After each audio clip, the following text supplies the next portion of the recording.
Selling process, जब भी कोई सेल्स पर्सन किसी कस्टमर को अप्रोच करता है और उसको प्रोडक्ट सेल करता है, यानी कि उसको प्रोडक्ट देता है और उसके बदले उससे पैसे लेता है या फिर ऑर्डर लेता है, तो इस प्रोसेस में जो है 7 इंपॉर्टेंट स्टेप्स होते हैं जो कि कोई भी सेल्स पर्सन फॉलो करता है। और अगर इफेक्टिव सेलिंग करनी है तो ये स्टेप्स जो है उसको फॉलो करने चाहिए। उसमें सबसे पहले आता है prospecting, then pre approach, then sales presentation and demonstration, then handling objections, closing the sale and last stages after sales services. तो यही 7 इंपॉर्टेंट स्टेप्स होते हैं सेलिंग प्रोसेस के। ये जो आफ्टर सेल्स सर्विसेज है इसको हम कहीं कहीं पे जो है फॉलोअप या मेंटेनेंस के नाम से भी इस स्टेज को जानते हैं। तो एक एक स्टेज को देखते हैं कि किस स्टेज में क्या क्या चीज़ें होती है। तो सबसे पहले आता है प्रॉस्पेक्टिंग। देखिए प्रॉस्पेक्टिंग में प्रॉस्पेक्ट वर्ड से है, तो प्रॉस्पेक्ट का मतलब क्या होता है? प्रॉस्पेक्ट मीन्स प्रोबेबल बायर, यानी कि लाइकली टू बी हेड, यानी कि कोई चीज़ होने की संभावना है। तो प्रॉस्पेक्ट मीन्स कि हमारा प्रोबेबल बायर, हमारा कस्टमर कौन हो सकता है। सबसे पहले आप अगर कोई प्रोडक्ट आपको सेल करना है तो आपको सबसे पहले ये आइडेंटिफाई करना होगा कि आपका प्रोडक्ट का बायर कौन हो सकता है, कौन आपका प्रोडक्ट परचेज करेगा।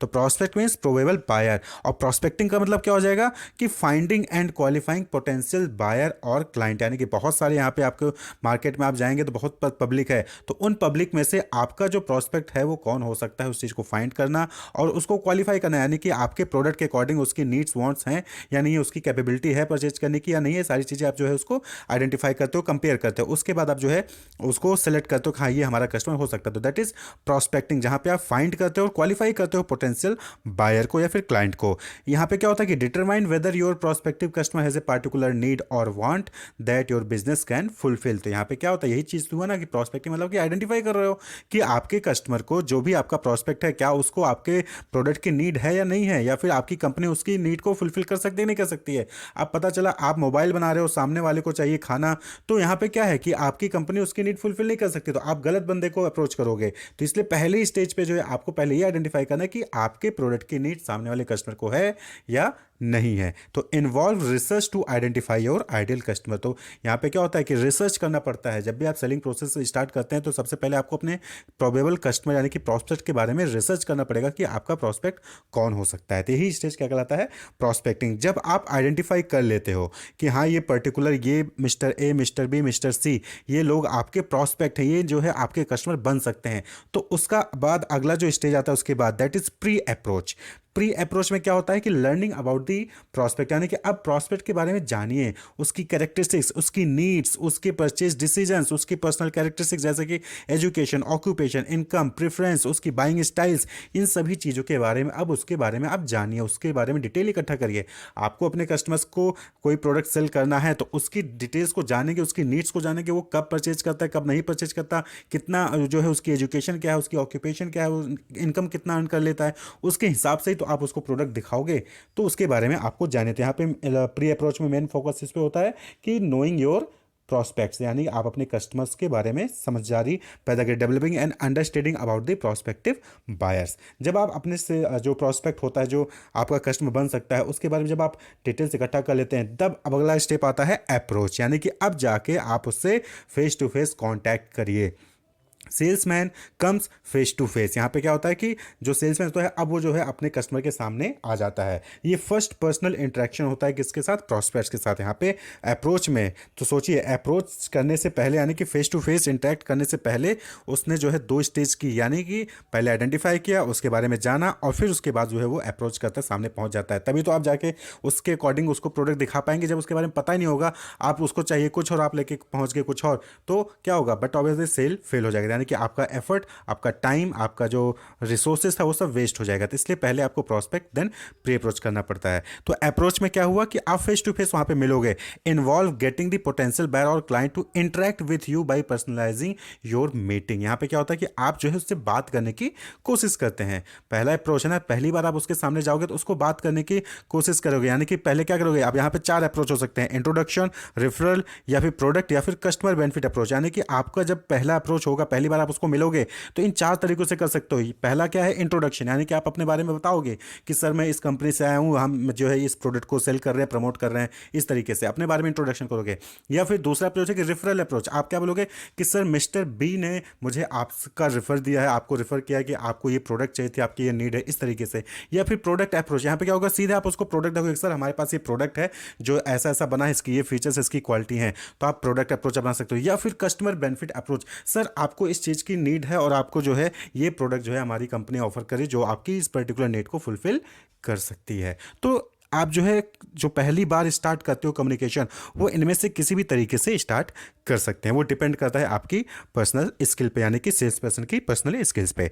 जब आप अप्रोच कर लेते हो, यानी कि जब आपकी बातचीत शुरू हो जाती है, तब आता है सेल्स प्रेजेंटेशन एंड डिमॉन्स्ट्रेशन। यानी कि जब सामने वाला प्रॉस्पेक्ट तैयार हो जाता है कि ठीक है आप बताइए क्या प्रोडक्ट है, क्या है आपका ऑफर, तो फिर जो है आप वहाँ पे अपना प्रेजेंटेशन और डिमॉन्स्ट्रेशन जो है प्रोडक्ट का देना स्टार्ट कर देते हैं। यानी कि आप यहाँ पे क्या होते हो, डिस्क्राइब करते हो जो भी मेजर फीचर्स होते हैं जिससे कि कस्टमर की वांट्स को फुलफिल किया जा सके। Describing product major features and relate them to the customer want. यानी कि आप खाली प्रोडक्ट की तारीफ किए जा रहे हैं, वो प्रोडक्ट सामने कस्टमर के लिए कैसे बेनिफिट होगा आप उस चीज को भी बताएंगे, नहीं तो उसके लिए बेनिफिशियल नहीं होगा। तो यहाँ पे हम FABV अप्रोच यूज करते हैं। FABV का मतलब क्या हो गया, feature advantage benefit and value approach. यानी कि यहाँ पे जो कस्टमर्स को आप प्रोडक्ट के फीचर्स, प्रोडक्ट के उसके लिए क्या एडवांटेज हो सका, प्रोडक्ट के क्या क्या बेनिफिट्स हैं, उससे क्या वैल्यू मिलेगा, मॉनेटरी वैल्यू भी क्या मिलेगा, इन सभी चीज़ों को आप जो है उसको प्रेजेंट करते हो, डेमोन्स्ट्रेट करते हो प्रोडक्ट को। डेमोन्स्ट्रेट मींस प्रोडक्ट को यूज़ करके दिखाओगे। आप सपोज करिए कि मोबाइल है तो मोबाइल को ऑन करोगे, मोबाइल को दिखाओगे क्या क्या फीचर्स है, क्या क्या फंक्शन है, कैसे क्या क्या चीज़ें करती हैं। या फिर आप उसको हो सकता है कि टेस्ट करवाओगे, ठीक है, हैंड ऑन एक्सपीरियंस आप उसको देते हो कि चल जैसे सपोज करिए आप बाइक या फिर कार शोरूम में जा रहे हैं तो वहाँ पे क्या होता है कि आपको ड्राइविंग के लिए मिला जाता है कि आप जाइए सर ड्राइव टेस्ट ड्राइव ले लीजिए। तो ये क्या हैंड्स ऑन एक्सपीरियंस है। तो यहाँ पे आप जो है डिफरेंट जो है टेक्निक यूज कर सकते हैं, जैसे प्रोडक्ट डेमोन्स्ट्रेशन हो गया, वीडियो प्रेजेंटेशन हो गया, या फिर कोई और विजुअल मोड हो गया, या फिर हैंड्स ऑन एक्सपीरियंस, यानी कि आप उसको जो है एक्सपीरियंस करने का मौका दे सकते हैं। तो यहाँ पे एक मेन फोकस क्या होता है कि यहाँ पे आपको जो है कन्विंस किया जाता है। Prospect can be convince at this, यानी कि अगर यहाँ पे आप कस्टमर को कन्विंस कर ले गए, कस्टमर प्रॉस्पेक्ट को कन्विंस कर ले गए, तो आगे चल के आपका प्रोडक्ट परचेज कर सकता है। तो ये एक इंपॉर्टेंट स्टेज भी होता है जहाँ पे आपको ध्यान रखना है, क्योंकि अप्रोच वाले स्टेज पे ही जो है आपको वहाँ पे अगर अप्रोच वाले पे आप आए बताए कि सर ये प्रोडक्ट देना चाहता हूँ, वहीं पे प्रॉस्पेक्ट ने मना कर दिया नहीं नहीं हमें नहीं चाहिए, तो आपकी आगे की सारी स्टेज क्या हो गए, बेकार हो गए। तो अप्रोच वाला स्टेज क्या है, वो इंपॉर्टेंट स्टेज है। उसके बाद जो अगला स्टेज आता है दैट इज हैंडलिंग ऑब्जेक्शन। यानी कि जब आप प्रोडक्ट को दिखा देते हो, डेमोन्स्ट्रेट कर देते हो, प्रोडक्ट के सारे फीचर्स दिखा देते हो, जो पर्सन है वो टेस्ट ड्राइव लेके चला आता है, अब उसके बाद आपका जो है कस्टमर या प्रॉस्पेक्ट हो उसके मन में बहुत सारे डाउट्स होते हैं, जैसे कि माइलेज क्या देगी। अगर आप कार परचेज कर रहे हो तो आप डाउट होता है कि माइलेज क्या देगी, इसकी सेफ्टी रेटिंग क्या है, ये जो है टायर कितने इंचेस के हैं, इसमें क्या म्यूजिक सिस्टम है या नहीं है, ब्रांड क्या है। तो बहुत सारे जो है उसके डाउट्स होते हैं। तो अब सभी डाउट्स को आपको, सभी ऑब्जेक्शन को हैंडल करना होगा इस हैंडलिंग ऑब्जेक्शन वाले स्टेज में। क्लियर। तो आप पहले प्रॉस्पेक्ट करते हो, प्री अप्रोच, फिर प्रेजेंटेशन डेमोन्स्ट्रेशन देते हो, उसके बाद अब जो है कस्टमर्स के प्रॉस्पेक्ट के डाउट्स आएंगे, ऑब्जेक्शन आएंगे कि ये मजबूत नहीं है, ठीक है, या फिर आप घर ले रहे हो, मकान ले, तो इसमें सीमेंट अच्छी क्वालिटी का नहीं लगे, सर ये जो है पतला लगा हुआ है। तो बहुत सारे ऑब्जेक्शंस आएंगे। तो वहाँ पे अब जो है जो सेल्स पर्सन है उसको उन सभी डाउट्स को क्लियर करना होगा, ऑब्जेक्शन को हैंडल करना होगा, यानी कि उसको सॉल्व करना होगा। Salesman should answer all the question raise, यानी कि जो भी क्वेश्चन प्रॉस्पेक्ट द्वारा उठाया जा रहा है, जो भी डाउट्स उसके हैं, उसको सेल्समैन को सॉल्व करना चाहिए। Try to convince the product will satisfy the prospect need, यानी कि यहाँ पे उसको मेन फोकस करना चाहिए कि प्रॉस्पेक्ट को ये कन्विंस करना है, उसको समझाना है कि हमारा प्रोडक्ट आपकी इस नीड को फुलफिल डेफिनेटली करेगा। ऑब्जेक्शंस में भी साइकोलॉजिकल और लॉजिकल। अब जो ऑब्जेक्शंस उठते हैं किसी भी प्रॉस्पेक्ट की तरफ से, वो साइकोलॉजिकल भी हो सकते हैं, लॉजिकल भी हो सकते हैं। साइकोलॉजिकल यानी कि इमोशनल एक तरीके से, जैसे कि ब्रांड कौन सा है। अब सपोज करिए आप कोई लोकल ब्रांड लेके आए, तो प्रोडक्ट उसकी नीड को फुलफिल कर रहा होगा, तब भी वो नहीं परचेज करेगा, क्यों? क्योंकि ब्रांड नहीं है, लोकल लग रहा है, पता नहीं कितने दिन चलेगा। तो यहाँ पे क्या है, ये साइकोलॉजिकल है। इस प्रॉब्लम को हैंडल करना होगा सेल्स पर्सन को। लॉजिकल मतलब कि जैसे प्राइस हो गया, प्राइस बहुत महंगा है भाई, हम नहीं लेंगे। तो प्राइस जो है, प्राइस क्या है, प्रोडक्ट के फीचर्स क्या हैं, ये सारी चीज़ें लॉजिकल हो गई थी। इन सभी ऑब्जेक्शन को भी आपको बताना होगा कि नहीं सर हमारा सबसे सस्ता कम प्राइस में है, और प्राइस भी कम है, और सर प्रोडक्ट की फीचर्स भी है। आप दूसरे ब्रांड की कंपनी का वही प्रोडक्ट उठा लीजिए, हमारे ब्रांड के ये प्रोडक्ट देखिए सर, उससे आपको ज़्यादा फीचर्स मिलेंगे। तो आपको सेल्स पर्सन को इस तरीके से समझाना होगा, ताकि यहाँ पे हैंडलिंग करना है ना, यहाँ पे ऑब्जेक्शन को हैंडल करना है, कन्विंस करना है कि जो आपका प्रॉस्पेक्ट है वो प्रोडक्ट को परचेज कर ले। जब आप कन्विंस कर ले जाते हैं सक्सेसफुल तरीके से, आप कस्टमर की प्रॉस्पेक्ट की नीड के अकॉर्डिंग उसको प्रोडक्ट को समझा देते हैं, उसकी नीड को उसको रेडी कर लेते हैं कि हाँ वो प्रोडक्ट आपका परचेज किया, तब आता है क्लोजिंग द सेल, यानी कि अब आप जो है सेल को क्लोज करते हो। Sales person ask the prospect to conclude the purchase, यानी कि अब कहता है कि सर फाइनली आप जो है ले लीजिए। नेगोशिएशन वगैरह सारी चीज़ें वहीं सब हो जाती हैं कि प्राइसिंग वगैरह, हैंडलिंग ऑब्जेक्शन में कि ठीक है सर आप इतने में ही इतने में दे दीजिएगा, तो सारी चीज़ें होगी। अब यहाँ पे आप सेल्स को क्लोज करते हो। तो इन्वॉल्व नेगोशिएटिंग टर्म्स और प्राइसिंग, साइनिंग कॉन्ट्रैक्ट, कंप्लीटिंग ए मॉनेटरी ट्रांजेक्शन और इवन ओवरकमिंग एडिशनल कंसर्न और ऑब्जेक्शन, यानी कि अब अगर कुछ और कंसर्न बचा है तो आप जो है यहाँ पे उसको सॉल्व कर सकते हो। यहाँ पे नेगोशिएट करोगे, क्लोजिंग द सेल में नेगोशिएट करोगे टर्म्स को, प्राइसिंग को, कंडीशंस को कि सर आपको ऐसे ऐसे यूज़ करना है, ये टर्म्स होंगे, ये कंडीशंस होंगी, ये प्राइसिंग होगी, वो सारी चीज़ें क्या करते हैं आप यहाँ पे सेल्स में क्लोज करते हो, डिसाइड करते हैं। क्लियर कि जैसे पेमेंट करना है तो 1 लाख रुपीज़ करना है, कितना करना है, आधा चेक से करना है या फिर आप जो है आरटीजीएस कर सकते हैं, या फिर और भी कोई ट्रांजेक्शन्स रिलेटेड इशूज़ हैं, या फिर वारंटी हो गया, गारंटी हो गया, सारी चीज़ें जो है यहाँ पे डील की जाती हैं। तो इन्वॉल्व्स अब यहीं पे क्लोजिंग द सेल में अब यहीं पे अप सेलिंग टेक्निक भी होता है। अप सेलिंग टेक्निक का मतलब क्या होता है कि सपोज कि आप कार लेने जा रहे हो, तो कार लेने जाते हो ना तो सिर्फ कार नहीं देता, वहाँ पे आपको क्या होता है एडिशनल वहाँ पे चीज़ें आपको देते हैं कि सर व्हील कवर ले लीजिए, सीट कवर ले लीजिए, सर ये लाइटिंग है, सर ये परफ्यूम है, तो अप सेलिंग टेक्निक कहलाता है। तो यहीं पे क्लोजिंग द सेल के टाइम पे ही अपसेलिंग टेक्निक भी आएगा। Offering additional product that complement their original purchase, यानी कि कार परचेज करने जा रहे हो, ये ओरिजिनल परचेज हो गया, अब उसके साथ आपको एडिशनल सीट कवर ले लीजिए सर, प्रोटेक्ट करेगा, या फिर पूरी गाड़ी का कवर ले लीजिए, या फिर जो है व्हील कवर ले लीजिए। तो ये क्या है, ये एडिशनल प्रोडक्ट है जो कि आपके मेन पर्पज को सॉल्व करती है, उसको सपोर्ट करती है। तो यहाँ ही क्लोजिंग द सेल पे ही अपसेलिंग टेक्निक भी यूज की जाती है। And last stage that is after sale services. After sale services को जिसको हम फॉलोअप एंड मेंटेनेंस भी कहते हैं, फॉलोअप एंड मेंटेनेंस भी कहते हैं। यहाँ पे क्या होता है कि टू इंश्योर कस्टमर सर्विस, ये क्यों किया जाता है, इससे इसलिए किया जाता है कि ताकि आप जान सके कि आपका कस्टमर जो प्रोडक्ट परचेज करके लेके गया है वो सेटिस्फाइड है या नहीं है, प्रॉपर उसको इंस्टॉलेशन मिला, इंस्ट्रक्शंस या सर्विसिंग जो भी उसको चाहिए थी वो सारी चीज़ें उसको मिली हैं या फिर नहीं मिली, यानी कि उसको सारी जो प्रॉब्लम है, सारी जो डाउट्स होते हैं वो सभी सॉल्व हैं या नहीं है। और ये इसलिए भी होता है ताकि वो आपको रिपीट बिजनेस भी दे, यानी कि बार बार आपके यहाँ पे आए और आपका प्रोडक्ट परचेज करे। तो रिपीट बिजनेस के लिए भी जो है फॉलोअप और मेंटेनेंस जरूरी होता है। तो आफ्टर सेल सर्विसेज का मतलब यही हो गया कि जब एक बार प्रोडक्ट परचेज किया अब उसकी मेंटेनेंस, उसका इंस्टॉलेशन, उसके सर्विसिंग से रिलेटेड आप जो है सर्विसेज प्रोवाइड कर रहे हैं। और जब आपके साथ वो कस्टमर जुड़ा रहेगा, प्रॉस्पेक्ट जुड़ा रहेगा, तो आपको रिपीट बिजनेस भी देगा, यानी कि एक बार आपने सर्विसिंग कहीं से करा ली गाड़ी की, आपको वहाँ से गाड़ी की सर्विसिंग अच्छी मिल गई, तो आप क्या करोगे, बार बार वहीं पर जाके सर्विसिंग कराओगे, तो उसको बार बार बिजनेस मिल रहा है। तो that is after sale services. तो सेलिंग प्रोसेस में ये 7 इंपॉर्टेंट स्टेप्स होते हैं: prospecting, pre approach, approach, then sales presentation and demonstration, handling objections, closing the sale and last is after sales services, जिसको हम फॉलोअप एंड मेंटेनेंस भी कहते हैं। सेलिंग को इफेक्टिव बनाने के लिए कुछ चीज़ें हैं जो कि सेल्स पर्सन को ध्यान रखनी चाहिए। सबसे इंपॉर्टेंट चीज़ है नो योर कस्टमर, यानी कि आपका जो प्रॉस्पेक्ट है, यानी कि जो कस्टमर बन सकता है उसको जानिए, यानी कि उसकी क्या नीड है, उसकी क्या वांट्स है, उसकी बाइंग हैबिट्स क्या है, कब परचेज करता है, कब नहीं परचेज करता है, इनकम किस इनकम ग्रुप का है, एजुकेशन क्या है, ये आपको पता होना चाहिए, सेल्स पर्सन को पता होना चाहिए। तभी आप जो है सही तरीके से अपने प्रोडक्ट को उसकी नीड्स को मैच करवा के आप जो है उसको सेल कर पाओगे।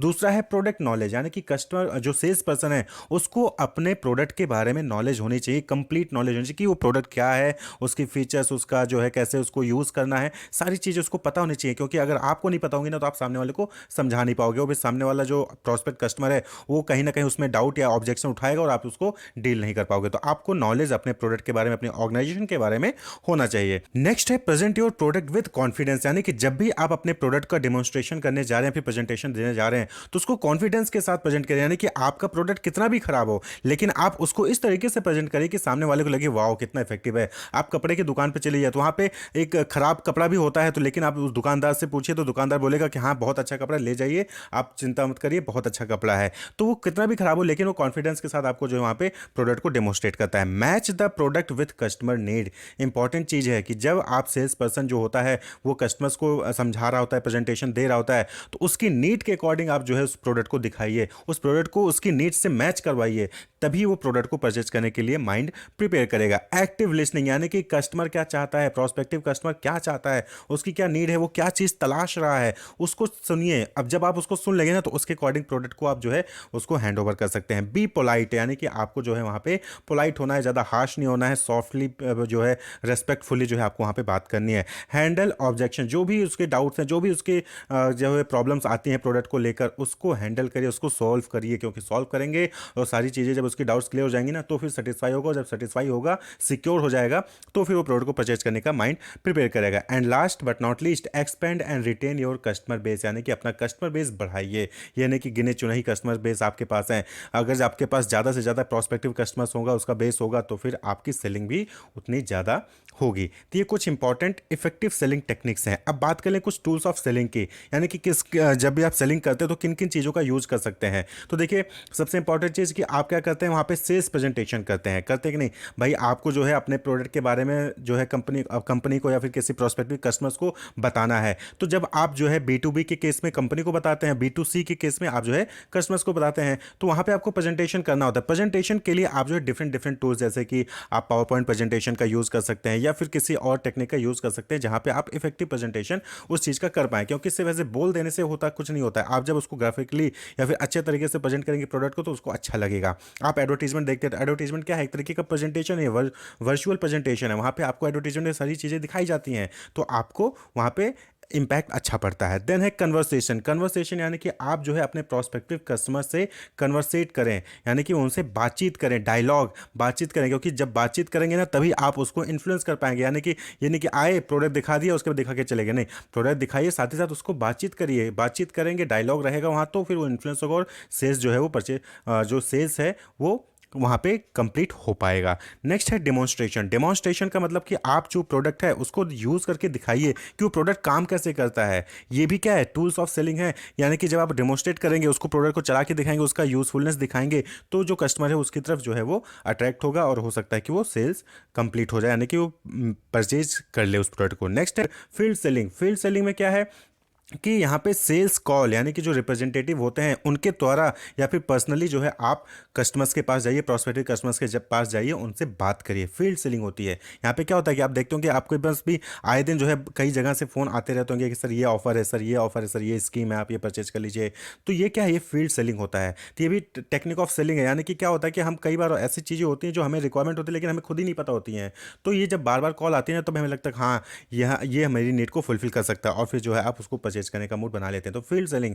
Retail selling. रिटेल सेलिंग आपने देखा होगा बहुत सारे शॉप में जब आप जाते होंगे, तो वहाँ पे कंपनी से डेडिकेटेड पर्सन जो है वहाँ खड़े होते हैं, जो आपकी प्रॉब्लम को सॉल्व करने के लिए खड़े होते हैं।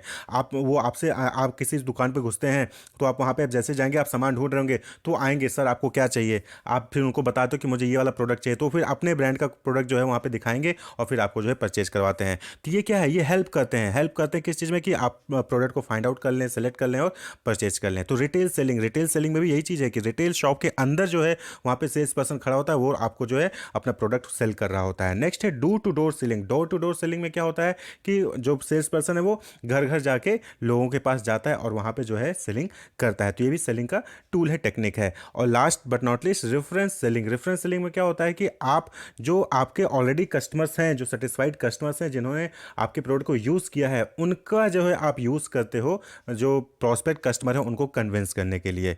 ठीक है, तो उनको कन्विंस करने के लिए, उनको समझाने के लिए, जो ऑलरेडी आपके कस्टमर है, जो सेटिस्फाइड कस्टमर है, उनको जो है आप यूज़ करते हो अपना प्रोडक्ट बेचने के लिए। तो that is called reference selling. तो ये डिफरेंट डिफरेंट टूल्स हैं जिसका यूज़ करके आप जो है एक इफेक्टिव सेलिंग कर सकते हैं। कंपनसेशन प्लान क्या होता है? तो आप जैसे पता है कि आपको अपना जो किसी भी कंपनी को अपनी सेल्स को बढ़ाना है, तो उसके लिए सेल्स पर्सन को रिक्रूट करना पड़ता है। सेल्स पर्सन वो होते हैं जो कि कंपनी के प्रोडक्ट को सेल करते हैं कस्टमर्स को, कंज्यूमर्स को।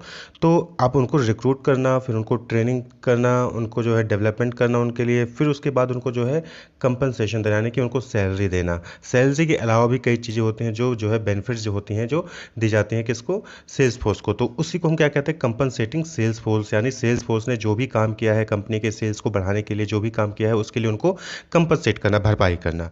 तो Compensating sales force means giving monetary and non-monetary benefit in return for the services rendered by the sales force। यानी कि जो भी सेल्स फोर्स होते हैं उन्होंने जो भी सर्विसेज दी हैं कंपनी को, ऑर्गेनाइजेशन को, उसके बदले में उनको मॉनेटरी या फिर नॉन मॉनेटरी बेनिफिट्स को देना ही क्या कहलाता है, compensating sales force. The basic sales force compensation elements are salary, commission, bonus, fringe benefits और any other combination of this. तो जो बेसिक तरीका होता है कंपनसेट करने का सेल्स फोर्स को, उसमें या तो आप उनको सैलरी दे दीजिए, या फिर उनके जो सेल्स भी करते हैं उसके बेसिस पर कमीशन दे दीजिए, या तो उनको बोनस दे दीजिए, फ्रिंज बेनिफिट दे दीजिए, या फिर इन सभी का कोई कॉम्बिनेशन। यानी कि सैलरी के साथ आपने कमीशन दे दिया, सैलरी के साथ आपने बोनस दे दिया, सैलरी के साथ आपने फ्रिंज बेनिफिट दे दिया, तो आप कोई भी कॉम्बिनेशन भी यूज़ कर सकते हैं। तो सेल्स फोर्स की जो सर्विसेज होती हैं, जो उन्होंने आपके प्रोडक्ट को सेल किया, आपके रिटर्न को बढ़ाया, आपके जो है प्रॉफिट को, रेवेन्यू को बढ़ाया, उसके बदले आप जो भी उनको मॉनेटरी नॉन मॉनेटरी बेनिफिट देते हैं उसी को हम कंपनसेटिंग प्लान कहते हैं। Sales compensation is the combination of base salary, commission, incentive that are use to drive performance of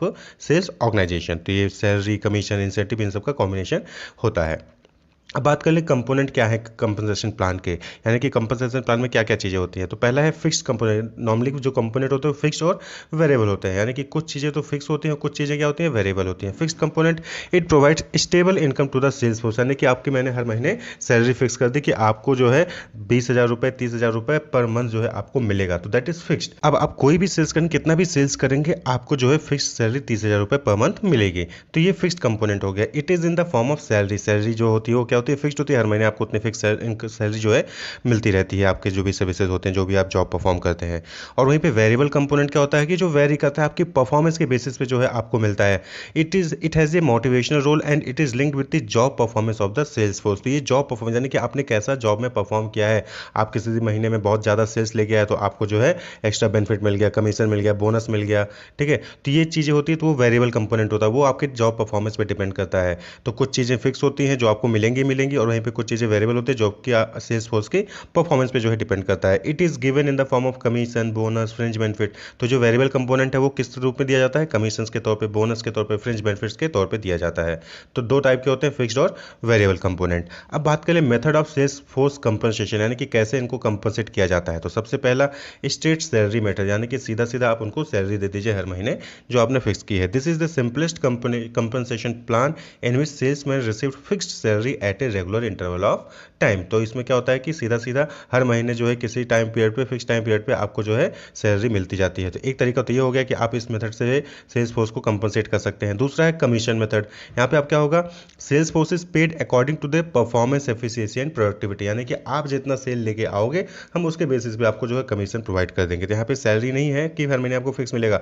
जिस महीने आप ज़्यादा अच्छा परफॉर्म करोगे, ज़्यादा सेल लेके आओगे, उस दिन ज़्यादा कमा सकते हो। जिस दिन कम सेल्स लेके आओगे उस दिन आपको कम कमाई मिलेगी। तो आपकी परफॉर्मेंस, आपकी एफिशिएंसी, आपकी प्रोडक्टिविटी पे जो है वहाँ पे आपको पेमेंट किया जाता है। दिस प्लान पे फिक्स्ड और floating rate of commission on the sales volume achieved by the salesman. तो देखिए इसका मतलब क्या हो गया कि जो सेल्समैन होता है, जो भी सेल करवाएगा, उसके लिए कुछ ना कुछ फिक्स्ड रेट होगा या फिर वेरिएबल रेट हो सकता है जिसके बेसिस पे कमीशन दिया जाएगा। आप कमीशन सपोज करें कि आप 1 लाख का सेल लेके आएंगे तो हम आपको 10% जो है कमीशन देंगे। वही ये फिक्स्ड हो गया कि हर महीने आपको 1 लाख का सेल आएंगे तो 10% कमीशन मिलेगा।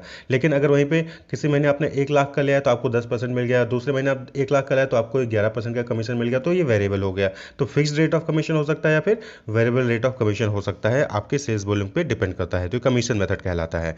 Commission can be paid on the basis of sales volume, sales values, profit reduction, order size etcetera. तो ये जो कमीशन होता है किसके बेसिस पे कि आप ज़्यादा सेल्स वॉल्यूम ला रहे हो, आप सेल्स वैल्यू के बेसिस पे कमीशन मिल सकता है, प्रॉफिट के बेस पे, यानी कि 1 लाख का प्रॉफिट हुआ तो आपको 5% आपने दे दिया, कलेक्शन के बेसिस पे, या फिर ऑर्डर साइज यानी कि बहुत ज़्यादा बड़ा आपने ऑर्डर लेके आया है सेल्स के लिए, तो उसके बेसिस पे आपको कमीशन मिल गया। तो इस बेसिस पे हम जो है कमीशन दे सकते हैं सेल्स फोर्स को। If sales level achieved by salesman is high then he will paid more commission, यानी कि सेल्स लेवल ज़्यादा होगा तो बट ऑब्वियसली बात है कि आपको कमीशन भी ज़्यादा मिलेगा। And if sales level achieved is low then he will be paid low.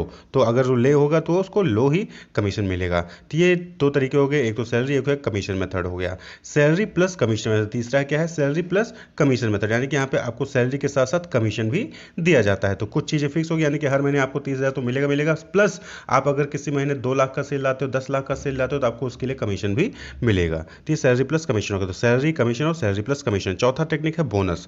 Bonus क्या है, is an additional financial reward to the sales force for achieving result beyond a pre determined level. अब suppose करिए कि organisation ने आपसे कह दिया था कि आपको हर महीने कम से कम 10 लाख का सेल लेके आना है, लेकिन अब किसी महीने 15 लाख का सेल ले आते हैं, तो आपने जो लेवल था उससे ज़्यादा, प्री डिटरमाइंड जो लेवल था कि 10 लाख, उससे ज़्यादा आप सेल लेके आते हो 15 लाख, तो कंपनी आपको खुश होकर क्या करती है, एडिशनल बेनिफिट दे देती है, एडिशनल फाइनेंशियल रिवॉर्ड दे देती है। तो उसको क्या कहते हैं, बोनस कहते हैं, एक्स्ट्रा पैसा मिल जाना।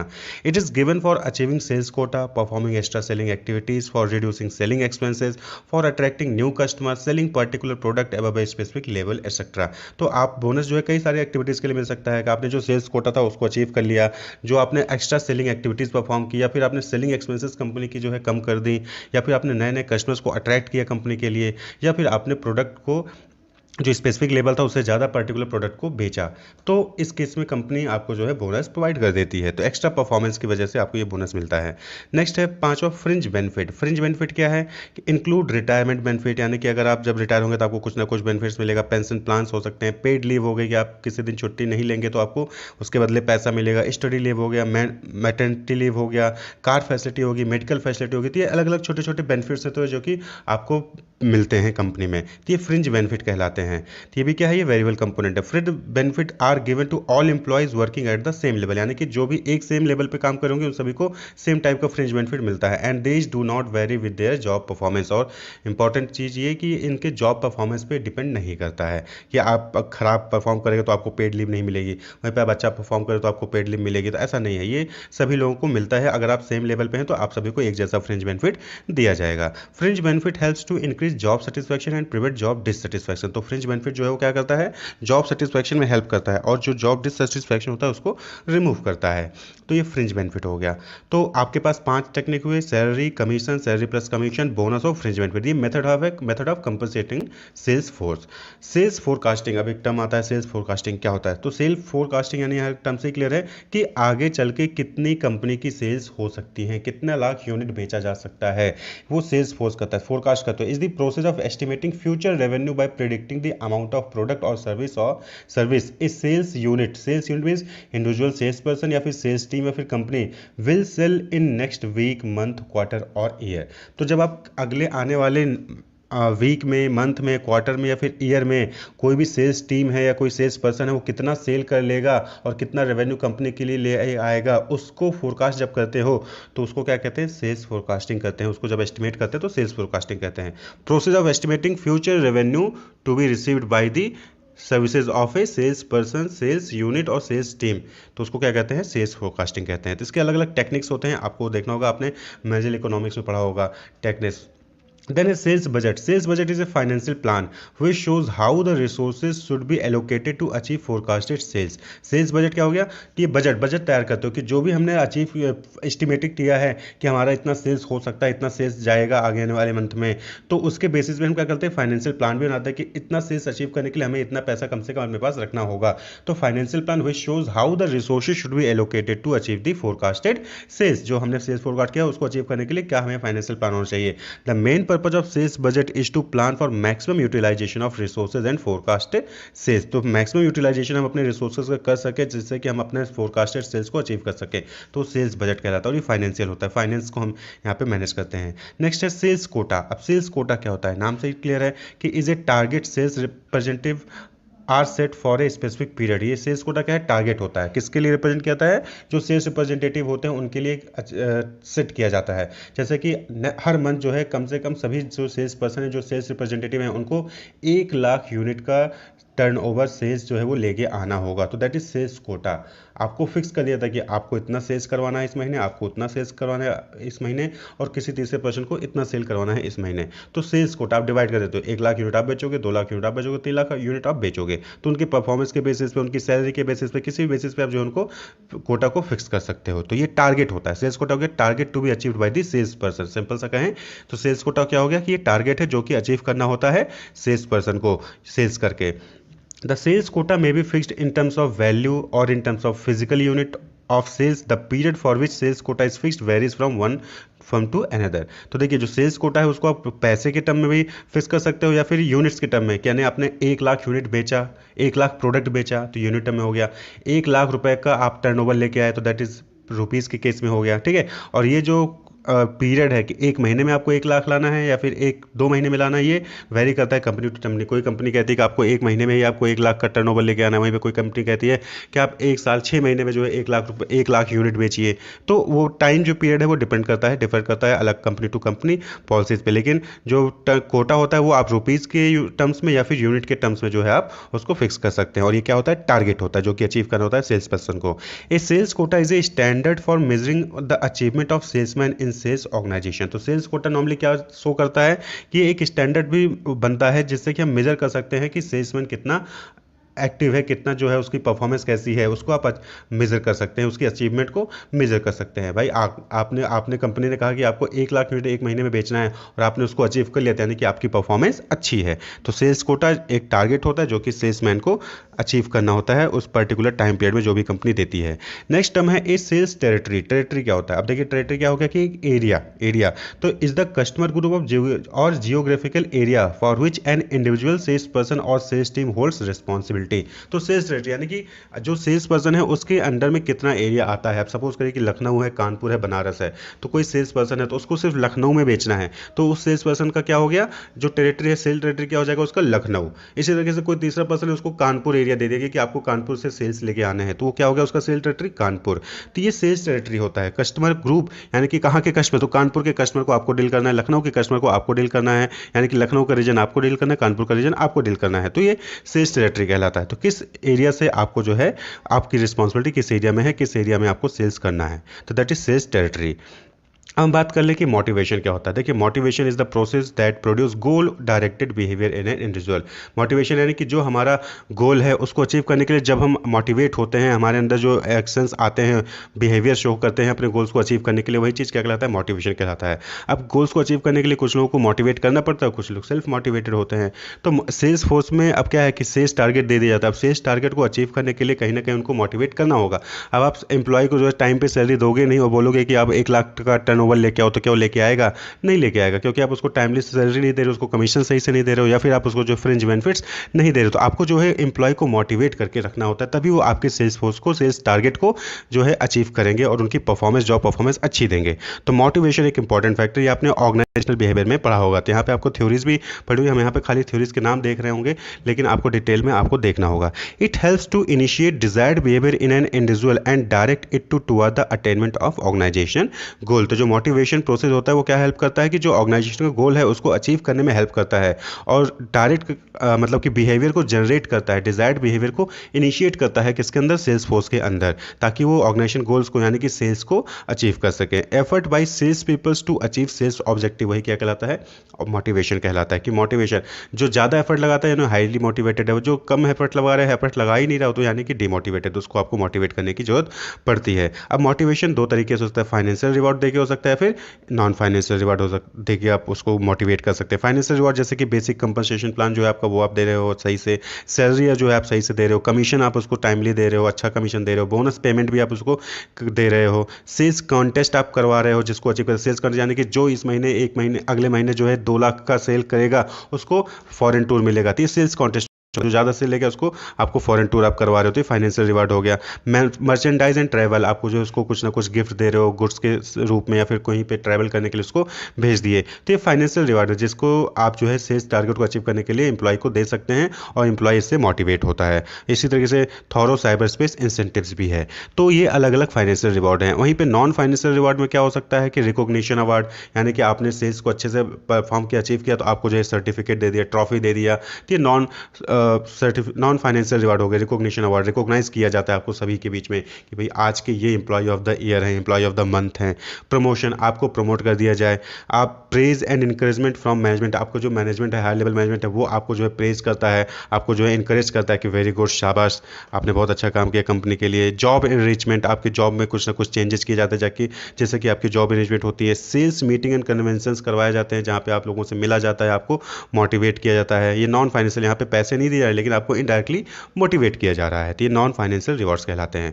अब वहीं पे कुछ थ्योरीज हैं जो कि आपको इंपॉर्टेंट है, जो कि आपको ध्यान में देना होगा। There is mainly 4 ways to motivate sales people. देखिए यहाँ पे 4 तरीके बताए गए कि जिससे आप मोटिवेट कर सकते हो। पहला है नीड हायरार्की थ्योरी, दूसरा है हर्जबर्ग 2 फैक्टर थ्योरी, तीसरा है अर्ज थ्योरी, ईआरजी, और चौथा है गोल सेटिंग थ्योरी। तो ये 4 थ्योरी हैं, ये आपको देखना होगा। ऑर्गेनाइजेशनल बिहेवियर में आपने इसको पढ़ा भी होगा, हम यहाँ पे डिटेल इसको नहीं देखेंगे। तो नीड हायरार्की थ्योरी नॉर्मली क्या होता है कि मैस्लॉज नीड हायरार्की थ्योरी कहते हैं इसको। तो यहाँ पे क्या होता है कि सभी इंसान की फिजियोलॉजिकल नीड्स होती है, सेफ्टी नीड्स होती हैं, लव एंड बिलोंगनेस की नीड होती है, और फिर सेल्फ एस्टीम की नीड होती है, और सेल्फ एक्चुअलाइजेशन की नीड होती है। तो इसको अचीव करने के लिए जो भी ह्यूमन बींग्स है वो क्या कहता है कि मेहनत करता रहता है, तो आपको इसके अकॉर्डिंग जो है मोटिवेट करना है। इसी तरह से हर्जबर्ग 2 फैक्टर थ्योरी है, यानी कि कुछ चीज़ें होती है जो मोटिवेटर्स का काम करती है, कुछ चीज़ें चीज़ें जो होती हैं, जो फैक्टर्स होती हैं, जो हाइजीन फैक्टर्स होती हैं, जो कि एम्प्लॉय के पास होना जरूरी है, जैसे achievement, recognition, the work itself, responsibility, advancement, growth.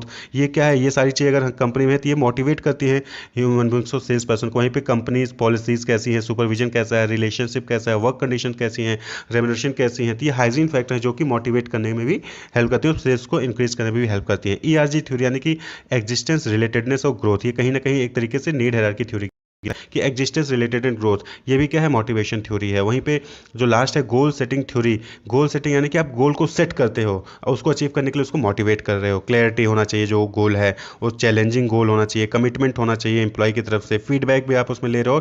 Task complexity, जो टास्क है वो कैसा है, ईजी तो नहीं है, कॉम्प्लेक्स होना चाहिए, थोड़ा सा उसको इंटरेस्टिंग होना चाहिए। तो गोल सेटिंग थ्योरी थी, आपको जो है डिटेल आपको ऑर्गेनाइजेशन बिहेवियर से वहाँ से पढ़ लेना होगा। तो इस वीडियो में इतना ही। Wish you all the best, keep watching, subscribe the channel for more videos. Thank you.